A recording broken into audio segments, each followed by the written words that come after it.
Hey y'all, I'm Allison Asarch from Nashville, Tennessee. Hey, I'm Sean Fraser from the Ritzy Kids.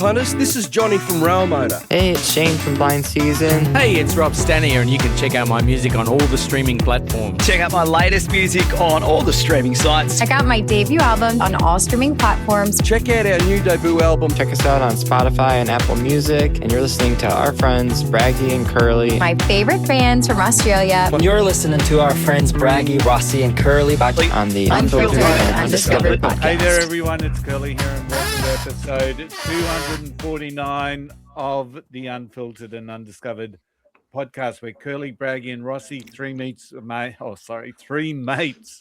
with one obsession, and that's helping you discover your next favorite artist. Every week, we bring you unfiltered conversations with independent musos from Australia and beyond, sharing their stories behind the songs and the music that you might never have found. So wherever you're listening or watching, hit like and subscribe and join our community of undiscovered music fans. Now, one of these days, I am going to send a thing of oil for Rossi's chair. Yeah, I can hear that today. There's a gain in that. Let me see if I can dial that. Is that a little bit better? Fuck. I'm having a shocker at the moment, I tell you. I'm not getting a chance to do anything. What sort of mic have you got on that chair, Rossi? What would you mic it up with, a 57? No, I've got a Rode M2. It's a condenser. It's just sitting above my head up there. There it is. I've lost it. I've absolutely lost it. This is the best. Okay. Unbelievable. So let's do a quick update on some things. Footy tipping, Rossi. I am well gone, 230. You're sitting on 264, but Braggy's on 275. So I know. I was watching that. I was looking at that today. So we'll do a full update with everyone, and it's in the comp in our next episode. But I think Braggy should lose all the points he had for when he tipped the Swans. Yes, I won't be tipping them this week. I won't be tipping them either. All right. And Rossi, before we get into our new music reviews that we've started to do, how has the Huxton Creepers tour been going? Huxton Creepers were absolutely fabulous. We did a couple of shows in Sydney. We were up in Newcastle on Sunday night, where the Johnnies with us, and the Johnnies were they were pretty entertaining, I've got to say. We're not incident-free with the Johnnies. The Johnnies were not incident-free. One stage, Hoodie ended up having to sit down because he was a little bit tired. And then So the next night, we kept on. He was tight and emotional. And the next night, I dropped him a bottle of water on stage, and then his wife walked out on stage, dropped a bottle of water. Then Arch Law, the drummer from the Creepers, dropped a bottle of water. Then Rob Law, then the bass player from the Creepers, dropped a bottle of water. And Hoodie's just sitting there just going... We figure he should that he was a bit dehydrated. So the Johnnies, Rossi, thought they could still do it like they used to do. They still give it a good crack, I tell you. They still do what it like venue? good. What venue, Rossi? We did two shows at Marrickville Bowling Club, and they sold both of those out. Then we went up to Hamilton Newcastle, Station in Newcastle. Hamilton Nice. Station. Yeah. Hoodie has got a holster, and then he has a VB. He pulls the VB from his holster. The station would have bloody loved that, I tell you. Oh, they did. The station's a great room. It's a great room. It's yeah. I'm back up there. I'm back up there in December actually with another act. But yeah, it's a pretty good fun place. But the Johnnies were action packed. But the Huxton Creepers were spectacular. You're going to see them this week, aren't you, Curly? Saturday night up here somewhere. So I'm looking forward to that. It's going to be great. So the guitar player in the Creepers is the bass player from the Stems. Julian, who's the bass player? Julian Matthews. And Julian is sensational and a sweetheart. They're all such lovely blokes. If you get a chance to say good day to them, send my love. Will do. I'm just looking forward to getting there. Now, Braggy, we've had some new music come across our desk, and you had the big job of reviewing a new album. Yes, I did. I've been listening to a duo called Cassius Wolf and Das Abs. So it's a duo. It's Cassius Wolf and Das Abs. His real name is actually Don Watson. Now, these guys were a duo. They got together when they were 11 years old back in the late 70s, so post-punk era. So we're talking the new wave era. They were together in those days, and they were hanging out in bars and dance halls and with bands like Echo and the Bunnymen. Did you know? Have you ever heard of Das Wolf and of Cassius Wolf and Das Abs, Rossi? I have not. No. But I have seen Echo. I have seen Echo and the Bunnymen though. Yeah, so they were around that time when yeah, and Cassie's too young to know this time, but Saralyn's too young to know this time, but it was the new wave. I'm enjoying learning. It's great. I love the names. Well, there was bands like Echo and the Bunnymen, Orchestral Maneuvers in the Dark, everyone had kind of names like that. It was that new wave sort of sound.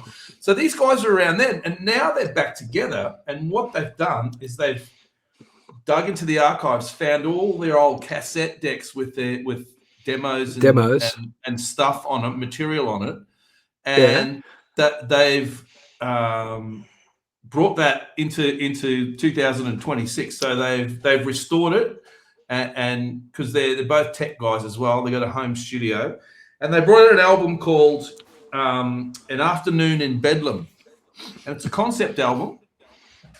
And it sounds like you're back in 1978, 1980, right? It's right up now. It sounds a lot like The Cure. It sounds a lot like the Human League, probably. If you're an Australian, if you're Saralyn's age, you might think that they sounded like the Presets. So that's that sort of style of stuff. They made this album called An Afternoon in Bedlam, and it's a concept album, and they're singing about. They based it on.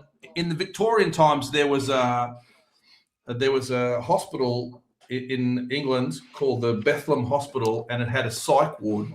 So we're talking in the 1850s, 1860s, and the way that people looked after people who had mental problems there was terrible. They put them all in the one ward. And people would actually pay to come in and watch the crazy people.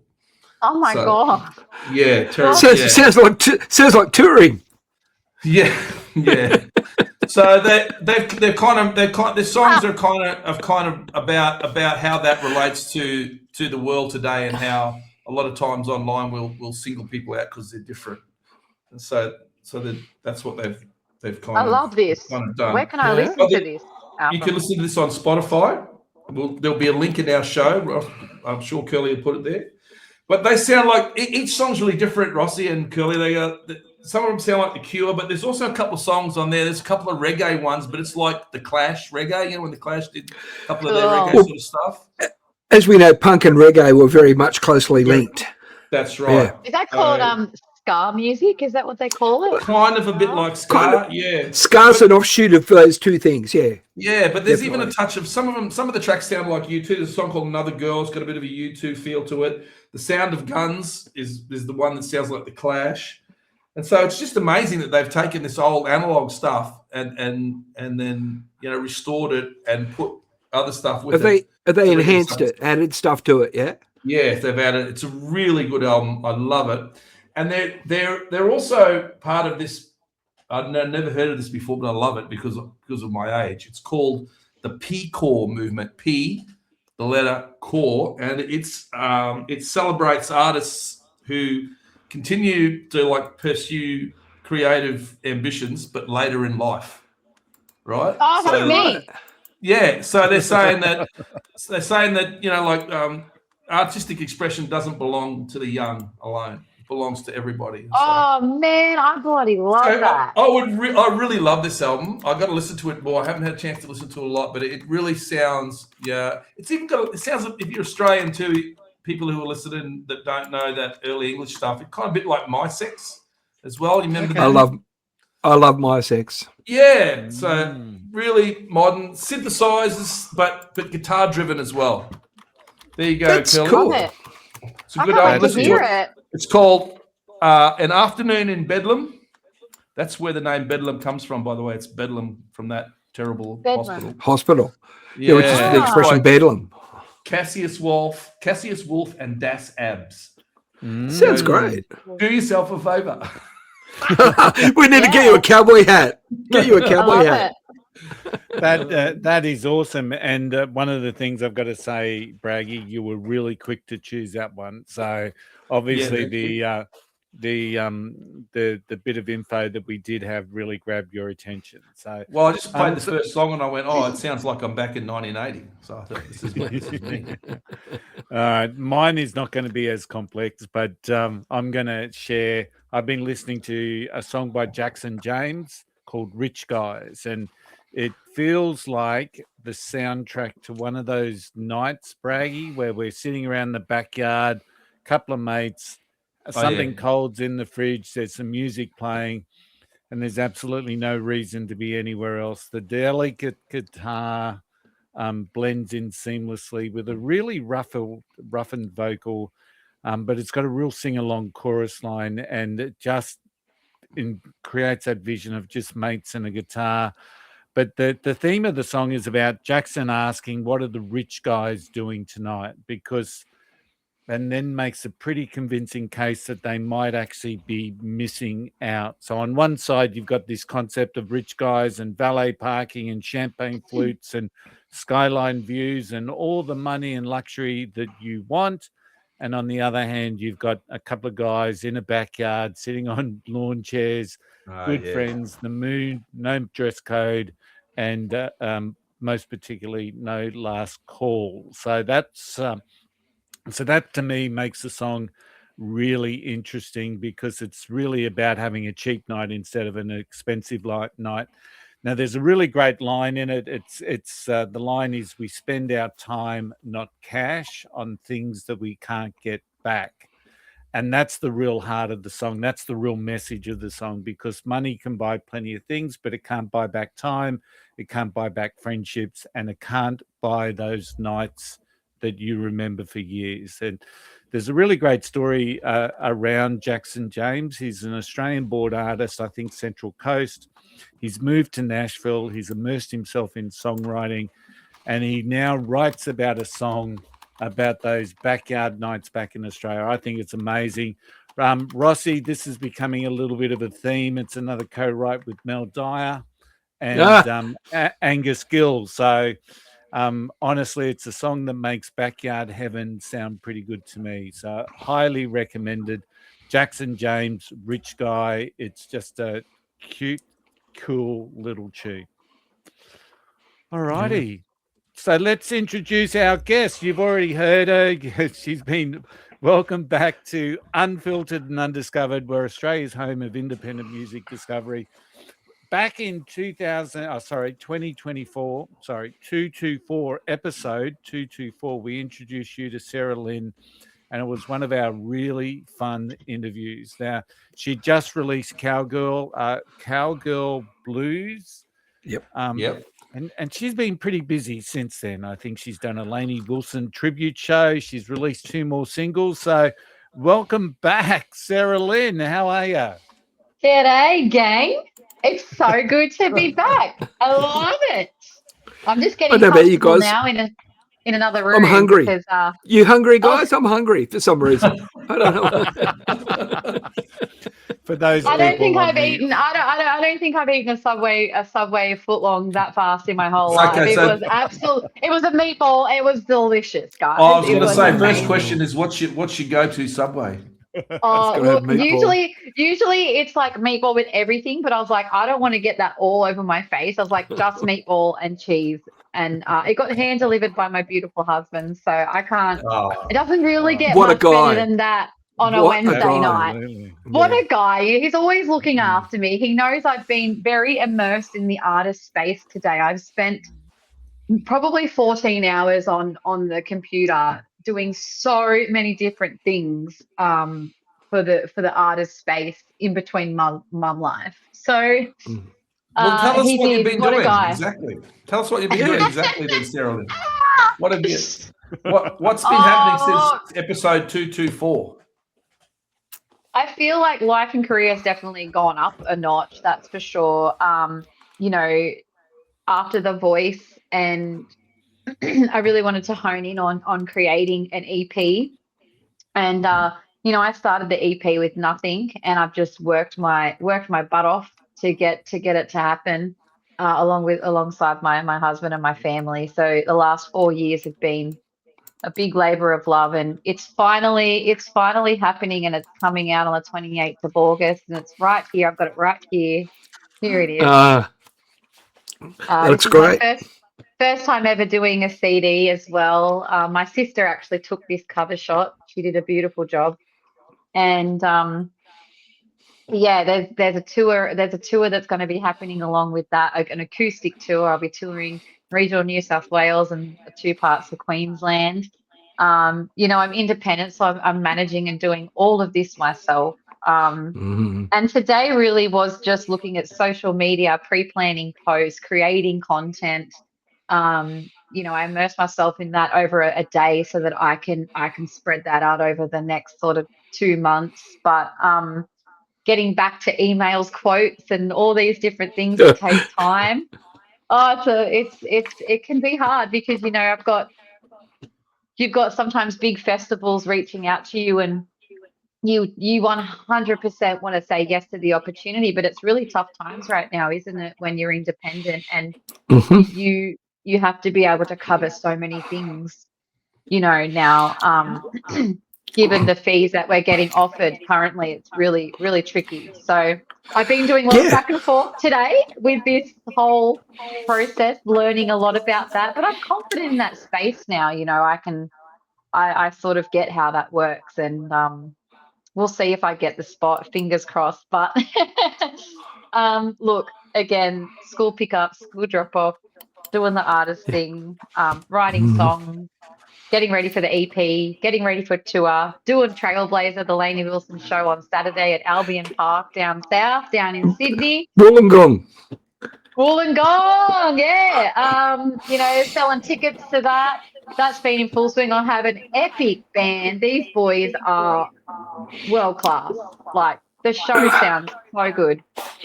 So yeah, just a few fingers in pies, but that's all right. That's how we like it as a creative. That sounds insane. I can just imagine. Like, I know exactly how that can feel at times. And you do. But, Yeah. Oh, wow. That's crazy.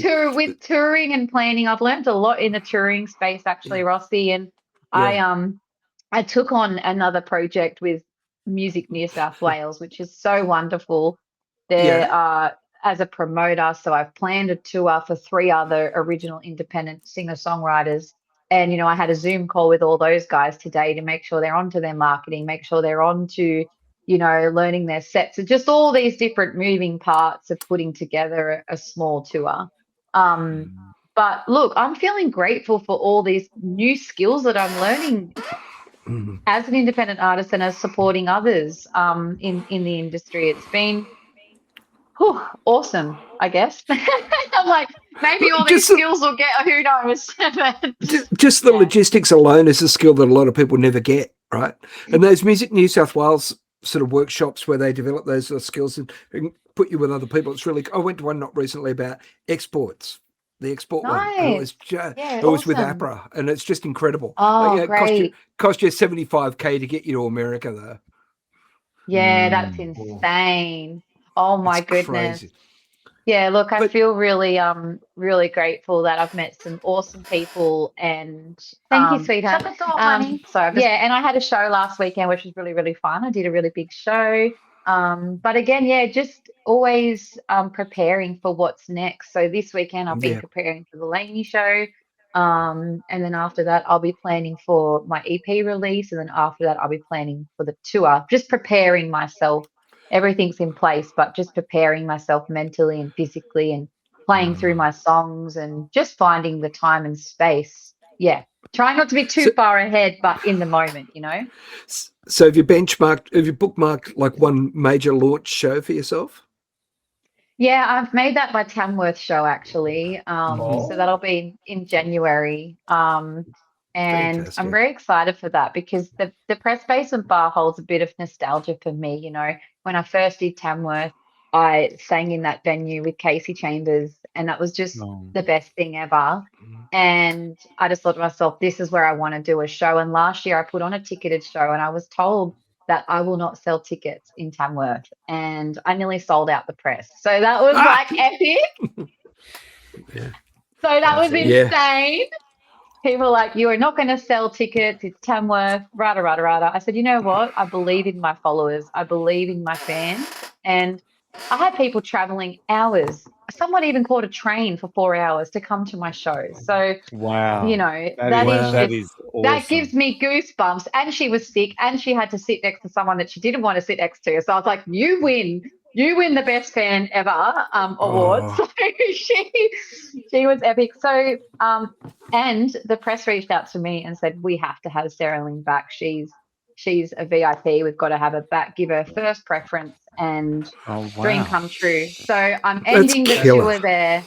Thank you so much, Rossi. I mean, we put so much time and love into these shows because it's not often that you get to do singer-songwriter shows, and I'm doing my tour acoustically. I'm not doing any band shows, and I've done that intentionally because it's an opportunity for me to, one, believe and trust in myself that I'm capable of doing it, and two, I get to be closer and more intimate with my fans. But I do have a question for you because GOLDLINE, the single, is out, right? Yes. So, and it is a marked, in my words, a marked departure from what we spoke about with Cowgirl Blues.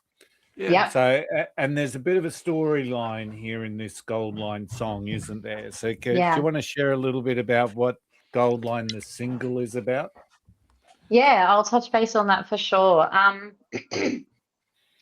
When I was thinking about the EP and what I wanted to achieve, it was basically that. It was intention behind writing a title track that I could get more deeper on a level where my listeners could get to know me more. And I wanted that to transpire and transcend that, you know, they could connect with me to know that they're not alone on their journey of life and going through hard things and coming out the other side with love and hope. And look, when I was writing GOLDLINE, I didn't know at the time that was what the EP was going to be called and that's what the title track was going to be. But I think I was in this 6 months of creative writing where I was really open and my heart was really open to things. And as I was talking more to friends and to family and having many deep conversations with my sister, we share a lot.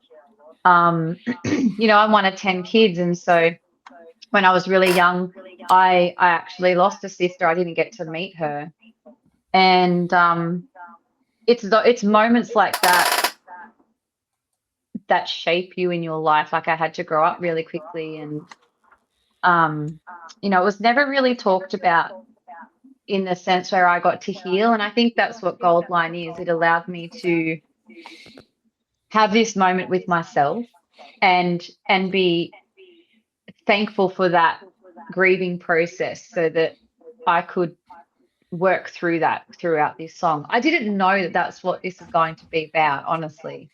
I've got a question about that's just what unfolded. Was then it went down the road of, okay, well, I've been through something like that at a really young age. What else have I been through my teenage years, through my adult life?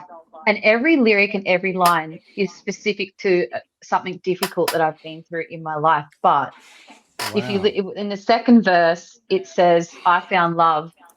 You know, at the end of the day, I found love. And that is what pulled me through. And GOLDLINE is kind of like the timeline of my life. Instead of saying this is my timeline, it's me saying this is my GOLDLINE. And this is what has pulled me through my life. Because I was going to ask, I love the metaphor of the goal line. So I was going to ask, because it says, holding on to a gold line and it's tied around my heart. I just want to know what the other end of the line is tied to. Oh, probably the unknown. Pulling you through the unknown. That's good. Probably the unexpected.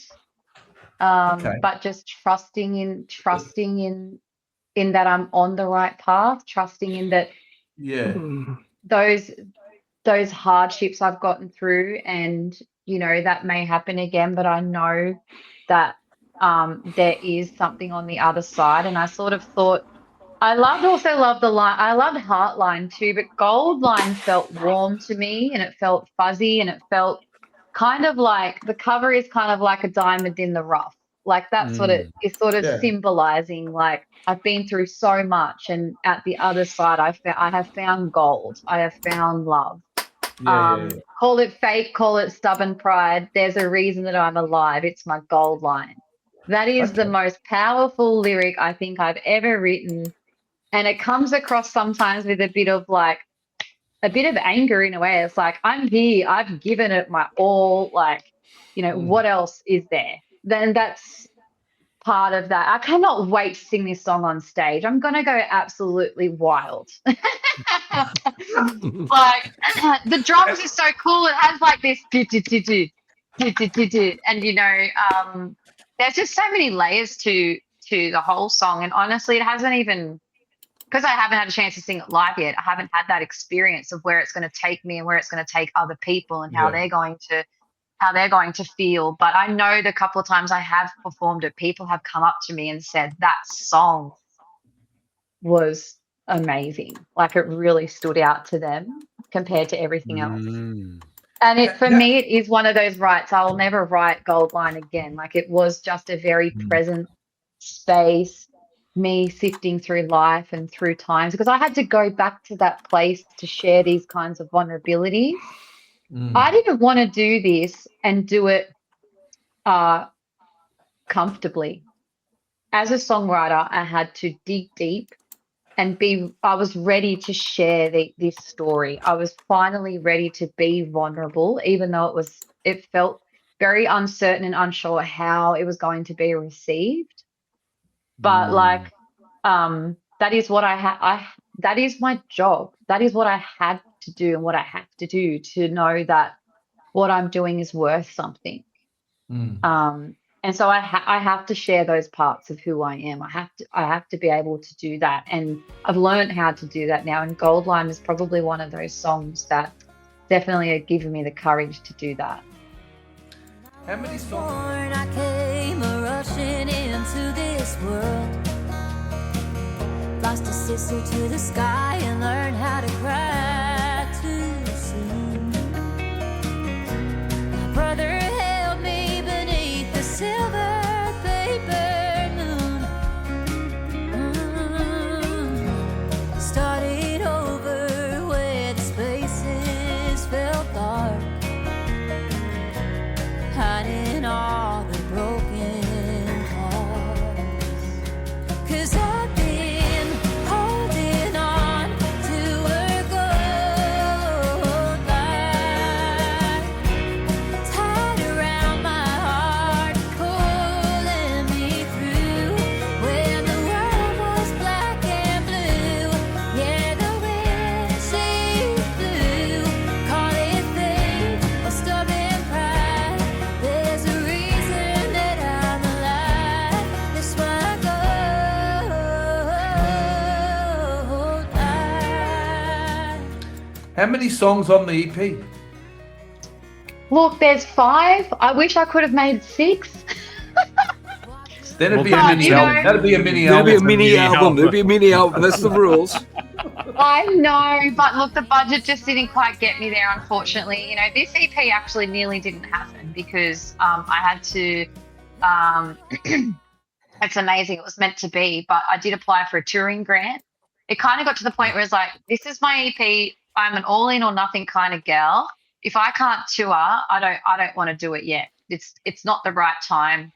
But literally in that week when I put a pause on everything, on the distribution, on the release, I got an email saying you've been successful for your touring grant from Sound New South Wales. And I cried. I was like, oh my goodness, this is a miracle. I needed just to continue to push this. And I had 2 weeks to get a cover shot, an artwork. Like it all came together though, exactly the way it was meant to. So I'm so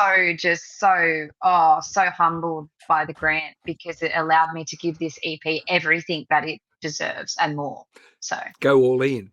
Go completely all in. So you've Yeah. only dropped the one track so far. So you're going to do the waterfall method and drop track by track? Oh no, so I've dropped 3 tracks now.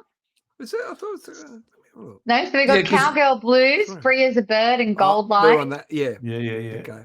And the next two are coming. So I've been sharing little snippets on my social media, sharing. And this week I'll share the 5th song. So if you're on my socials, you'll hear track number 4, which is called Jet Settin'. It's got a really cool traditional 90s vibe. I think you're going to love that one. And Jet Settin' is, again, a personal story. It's about a fella that I was dating at the time, some years ago, before I met my dream husband. And his head and his heart were in 2 different places, and one was in another state. And so, you know, he was jet setting off and seeing another girl whilst I was chilling at home waiting for him to come home. So naughty boy. But he gave me, I got this song. You got a song out of it. I got a song out of it. And do you know what? This song came to me in a dream. You know when you're in and out of sleep? So sometimes at like 4 o'clock in the morning, that's when I feel most creative, because I don't know, maybe because I had some sleep or something. But I literally I didn't have enough time to write this song. It just came pouring out of me. And you'll hear it when you hear it. It's just it's a great lyric. It's a great song. It's such a good feel. Essentially, you've Taylor Swifted him. Yeah, best way to get back at him is through a song. Yeah, that's the great gift of the songwriter. The great gift of the songwriter. Yeah. It is, and I think it was a really cool way to express like something that happens a lot. I guess something that was really real at the time, and all the red flags were there, but I was blinded by love. And you know, it's okay. At the end of the day, it was for the best. But I got a really cool song out of it called Jet Settin'. So Absolutely. Hey, Saralyn, I'm a bit of a stickler for text, right, and how we write things. And I noticed with Free as a Bird, it is all lowercase, and then with GOLDLINE, it is all uppercase. Did you notice that? So walk me through the reasoning, because there's normally a reason these things happen. Or was it just a lack of attention?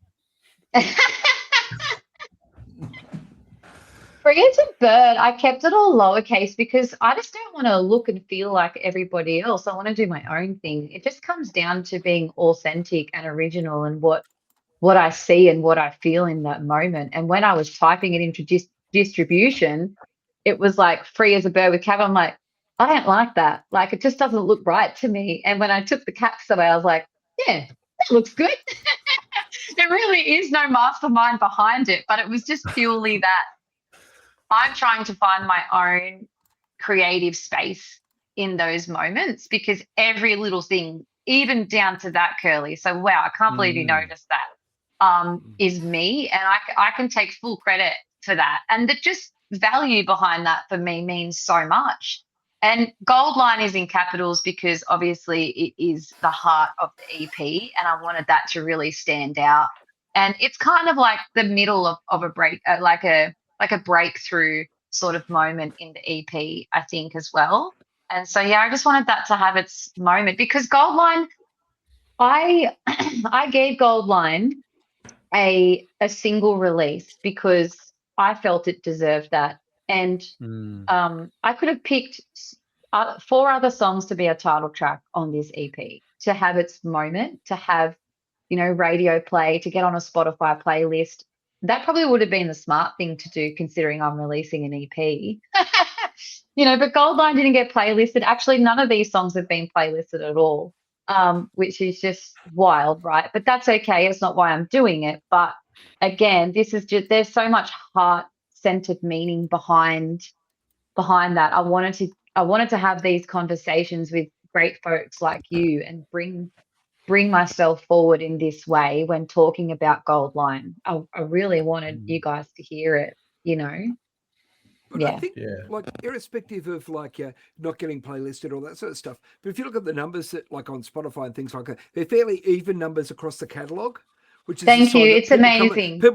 People come and have a listen. It means they stay and listen to other tracks. Because if you've got one song that blows up and gets 150,000, and another one's got 10 or 5, it's a sign that they're hearing it, not liking it, moving on. But if they're getting, it's very true. It's very true. I did look at that and thought over the last 5 years it's been a slow burn. But man, I'm glad, because those people are coming and buying tickets to my shows. And I do know some artists who have got 250,000 monthly followers and they cannot sell a ticket to a show. And That's right. It's um, about sustained growth. Sustained growth. sustained growth is what it is. And I think I've been really lucky in the sense that I've had a bit of both worlds in, like, you know, I came into a career when there was no Spotify. You know, I had built something along the way over the years. What was that word you said for the older folk, E-pop? What was it? That was a the guys called it the P-core movement. P-core. P and CORE. I'm a part of the P-core moment, baby. That's it. I'm Yeah, that's So true. it's funny around here. Around here, I get to listen to a lot of crabcore. Do you know crabcore?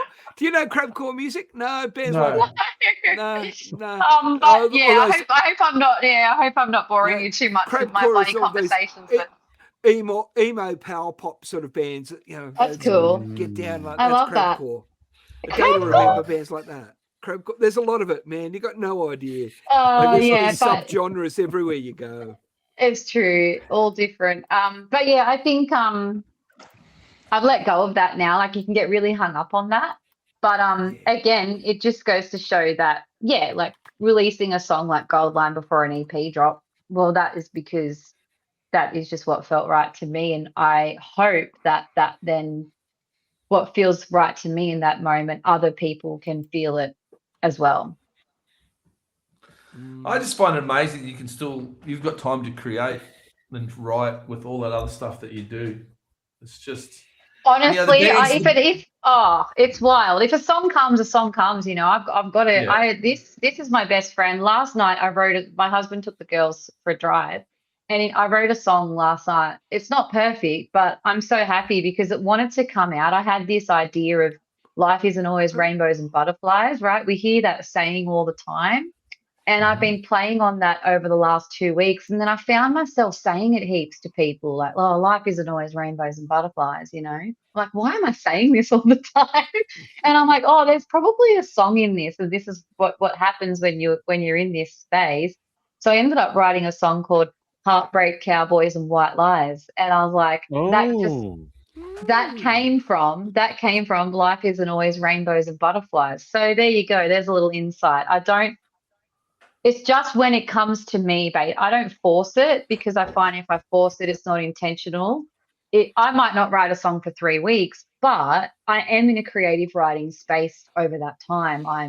I'm tuning into things. I'm taking notes. I'm attuned to life.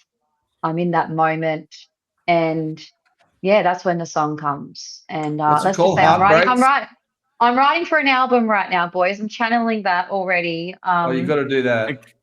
It's called Heartbreak, Cowboys and White Lies. And what it actually means, it's me reliving my teenage years. So, like, you know, I'm very happily married, but like in your teenage years, you kind of can miss that sometimes, right? Like you miss those crazy moments. That's what you're living off. You're living off all those, you know, all those moments, and it's wild, and it takes you back. It's like guitars, Cadillacs, and hillbilly music. Yeah, and you do have that. You do have that little twang. Yeah, you do. Yeah. That is so cool. I love that. I really love that. So now that we're talking about a couple of things, your voice and how you write a song, when you are writing a song like that, and because you do have such a distinctive voice, do you hear it in your head how the production and the arrangement is as you write, or is that something that comes after the lyrics and the song starts to take shape? Sometimes I definitely feel like it's there in the melody. I'm always trying, like when I'm writing, I'm always trying to think about how creatively I can take a melody, where I can take a lyric. You know, if I'm in a minor chord, I'm going to go up. You know, I might not necessarily go down vocally. So it's just playing around with different kinds of melodies and chords. But I've loved working with Reese from Spinlight Studio. He produced this whole EP. Hasn't he done an amazing job with these songs? He has a studio in his home. He's a super talented fella. And Adam Osmanovic, my friend from the Viper Creek band, is just a country band. He played guitar. And honestly, we just get each other creatively. So if I'm feeling something or wanting something, production wise, he will always go for it. Like, and I do feel that I'm always involved in every song I've ever done. I've always been in the studio, and I've always been very creatively, heavily involved in, direction and in, how I want something to sound and feel. But they've just nailed it. Like, we might have some sort of, I might have one or two ideas on some production, but honestly, it's very organic. It's very, very organic, and I love that because we're capturing a moment. And it's sort of like when you listen back and you see, I like to do it all in steps and in chunks, and I don't like to do it live, not currently anyway. Maybe one day in 10 years' time when I have a great band, I can do that. But I do it all in sections because I really want to be able to focus on each instrument and where its placement is, and the story that it's trying to tell. But when you listen at the end, so say it's been an 8-9 hour day of tracking, when I listen at the end, that's when I know, like, I'm like, oh, like, wow, like that's really hitting the feels. We've done something special here. And then it's about bringing the vocals in and just letting every moment, every instrument tell a story, letting it have its moment, not overcrowding, because it's very easy to do that in production. You want to add more, but it's more just about everything trying to have its moment, fitting at the right place. There's so many things to it, but I just feel like I'm lucky that I've worked with some amazing, incredibly talented musicians. I can't take all the credit at all because they just have, yeah. Who's the person you trust most when you write something new to give you to say, like, no, Saralyn, that's shit? Or, do you know what I mean? My kids. Your kids? Yeah. Yep, 100%. They'll go, turn it off, Mum. If they like it, they'll say again. I want to hear that again. That's a good meter to have. Yeah, yeah, I like that. And I'll be like, really? Oh, okay, I'll play it again. Those people are so really important. exciting. They're so important to the creative. Someone who's not afraid to go, nah. Yeah, absolutely. When they do love it, you know that it's good. Then when they do like it. If I get stuck on something, I will take it to my sister because she's so clever, and just having another person to. And even with the last song, I was stuck on what to put as the last song, and that one's called Flowers and Guitars. I'm very excited for you guys to hear that one too. It has a beautiful story to it. But I was confident to share that with her, and she gave me her 2 cents. And once I heard that, I was like, done. That's the song. That's what I need to work on, But also my husband, but he gives me like, it's good, babe. And I'm like, thanks. Yeah.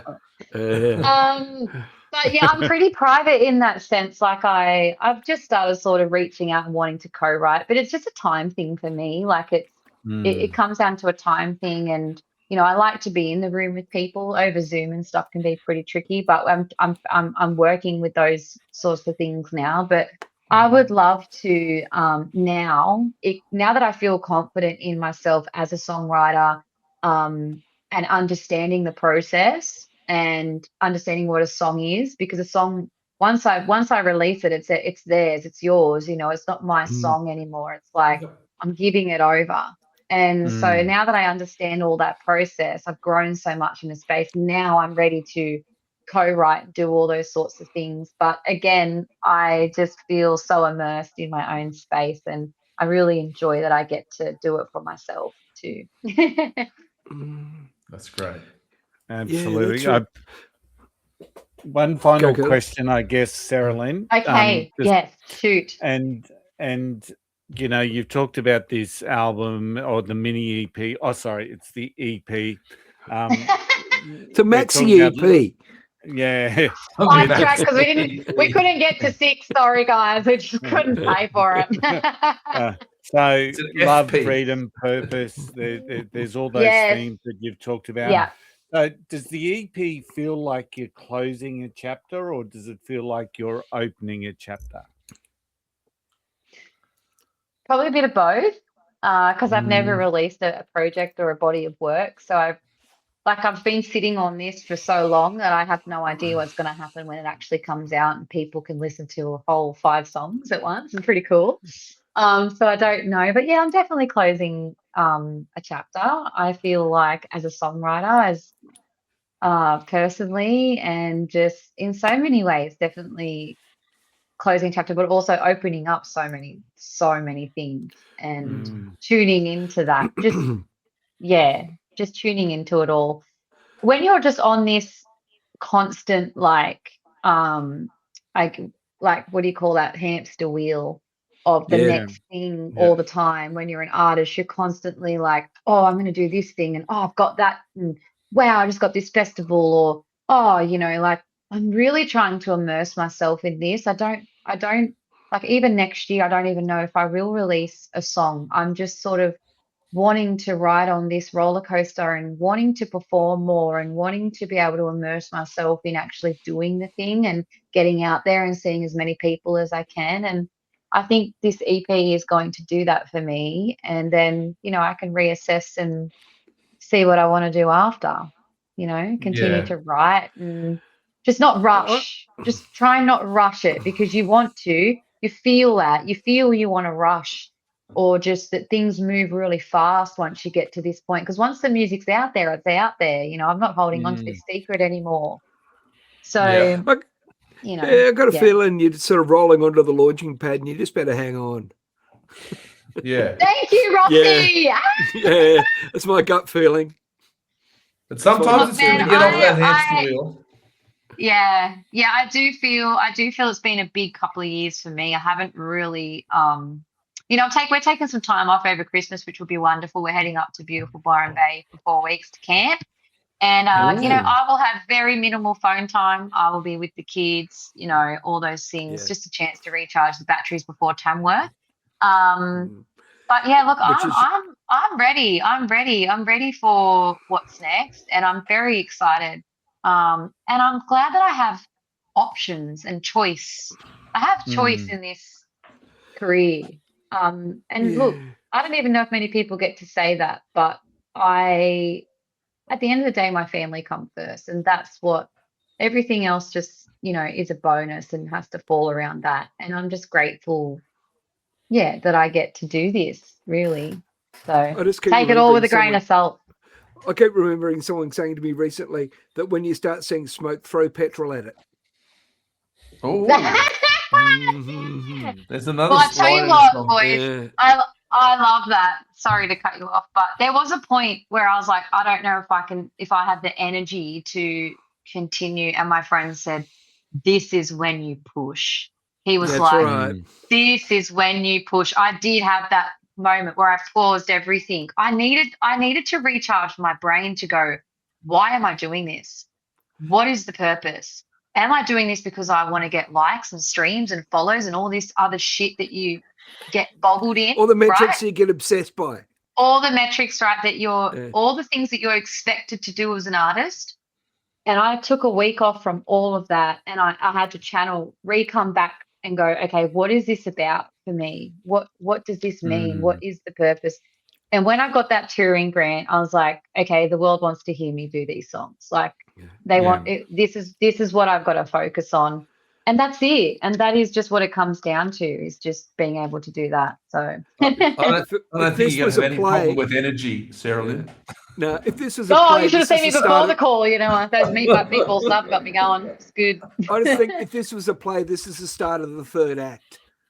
Oh my gosh.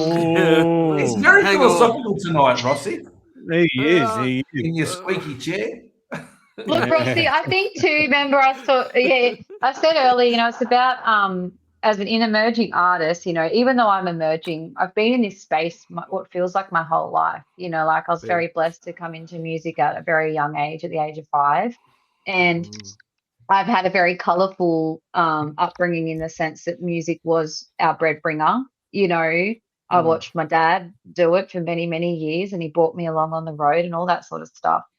And now, you know, trying as an emerging artist, as an up and coming artist, you know, as I said, I had this opportunity come into my inbox yesterday, and I was really excited. And I thought, oh, wow, I'm actually, you know, finally going to be on this bigger stage, bigger platform. And then I got the figure and I went, how can I do this? How can I? Because unfortunately, there's other artists out there saying yes, and that makes it really difficult. Right. And I had to make a tough choice and talk through it. And, you know, who knows what will happen on the other side if I'll get the spot. But I sort of went, I just don't have that capacity anymore because of how much I pour into what I do, you know? Yeah. You know, it's okay to say no, right? It is. Yes, it is. And I did. If it's and not it was right, very great. say no. No, Yeah, say it was, no. it, and they were very understanding, and it's just unfortunate, but I do feel like there could still be something that comes from that. And, you know, I think it's the thing if you across say it the right board. way, if you're ethical in why you say no, that's the point. Absolutely. That's the whole Oh, point. yeah. It's just breaking it down and saying, hey, like, this is the realistic thing for me. I'm a mum. I've got, you know, a lot of responsibility. But, you know, at the end of the day, I do feel like an opportunity will come from that, and it will be good, and the right thing will happen. I do feel that. But I feel like I got through something today. I feel like I overcame a hurdle and an obstacle as an independent artist, as managing myself, having those kinds of tough conversations with big managers, big booking agents, big touring people. Here's little old me going, no, sorry, I can't do that. And then just throw me an opportunity of a lifetime, and I'm like, oh, I can't. Sorry, can't afford it. That's the reality. Like I do talk to bookers, and I just say to them sometimes, no, you just can't do it for that money. Sorry, mate, we're not doing it. Bad luck. Yeah, you know? I think I've done that a lot throughout my career. I have done that, and I think I'm ready to not do that now. That's why you don't go out the back door. You can't go out the back door. You can't lose money. This is not what it's about. You need the money to keep moving forward. Look, I'm very grateful I have my husband in my corner, because he's the one that brings me back down to earth and grounds me. And, you know, at the end of the day too, you are running a business. You're running another aspect of music. It's like being smart in that sense. So I must say I am learning to do that right now currently. And it's not easy. It's not easy. You know, you second guess yourself, you doubt yourself, you don't want to hit send, but you're right. It's all about how you present yourself and treat others how you want to be treated, right? And at the end of the day, that's how I'm hoping to come across. But anyway, fellas, I hope I haven't talked your ear off too much. Did you get a link to listen to the EP? Did you get a link? You should have got a link to listen to the last two songs. I believe it is in your PR kit. Is it not? Yeah, it should be.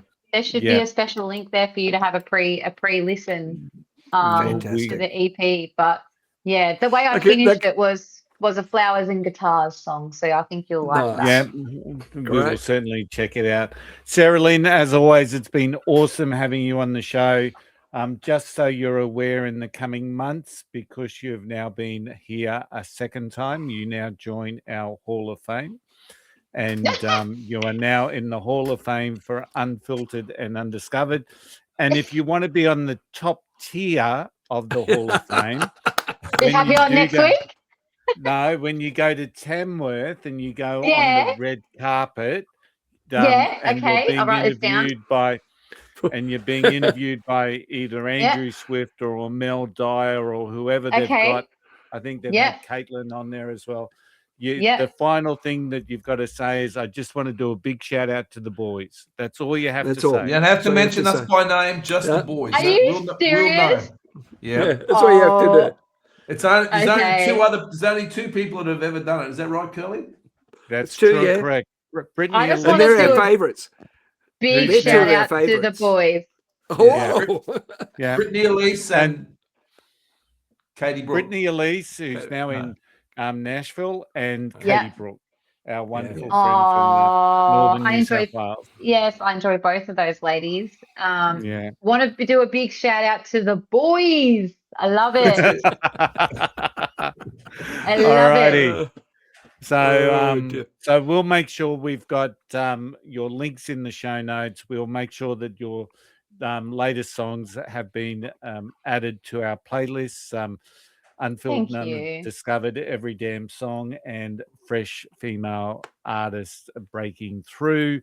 If you have enjoyed today's conversation, the best way to support independent artists is very simple. You stream their music, you buy their merch, you go to their gigs, and you tell someone else about them, because every great artist starts with someone willing to press play. And we beat the algorithm every time when it comes to finding your next favorite artist. Check out our playlists on Spotify, Apple Music, YouTube, and Amazon. Every Damn Song, Fresh Country Artists, and Undiscovered Covers. And the links are on our website. Real stories, real music, your next favorite artist. We're Curly, Braggy, and Rossi. And this has been Unfiltered and Undiscovered. We will see you all again next week. And once again, thanks again, Saralyn. It's been amazing. Yeah, the boys. Love it. Thank you so much. Hey, that was a good chat. That's great. Really good.